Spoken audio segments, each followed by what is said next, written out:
السلام عليكم، كيف الحال؟ كنتمنى تكونوا بخير وعلى الف خير. اليوم ان شاء الله غنتقاسم معكم الافتتاح ديال الملتقى الوطني لليافعين والشباب اللي نظمته جمعيه المواهب للتربيه الاجتماعيه فرع قلعه سراغنه.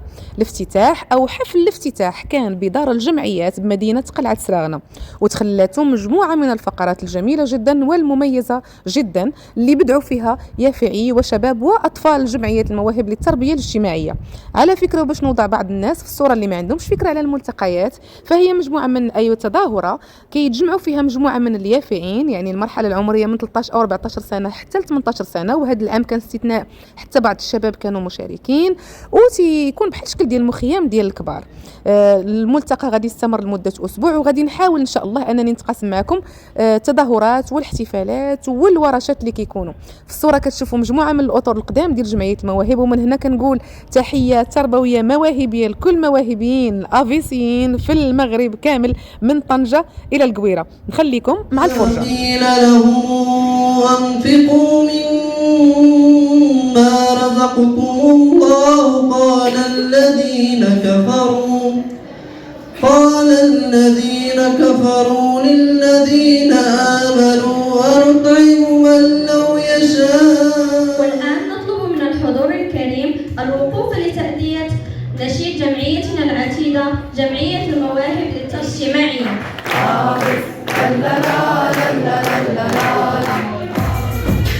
别墅里面唱着，这词里面引人语。我是按手茶去喝点，喝下养下宠物，和这小人没关系，得这几种不起，世上君子不能卑微得罪了大队，黑灰蓝白刀一有道。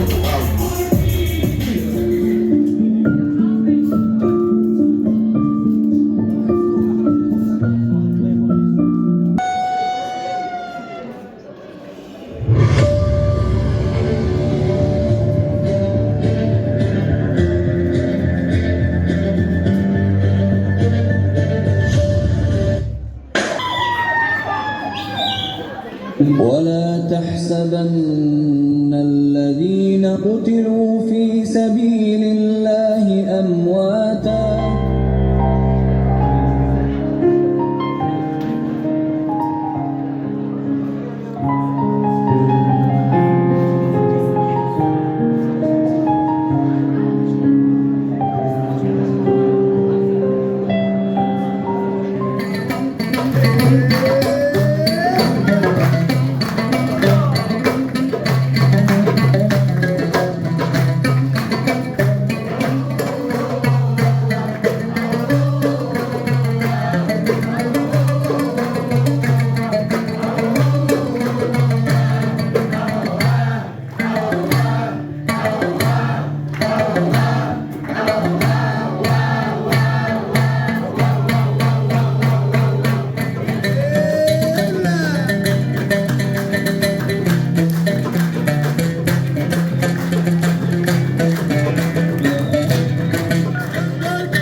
بعد نهايه الحفل توجهوا المشاركين كاملين لثانويه التساوت اللي غادي يستقروا بها، وتم طبعا كياخذوا العشاء ديالهم بحال كاع المخيمات والملتقيات، ثم ختموا بواحد الحفل ديال التعارف واناشيد تربويه ديال التعارف. كنعتذر الا كتسمعوا صداع لان كاين الغوات ديال المشاركين. فرجه ممتعه وتسناو الفيديو الجايه ومسقطيه اخرى.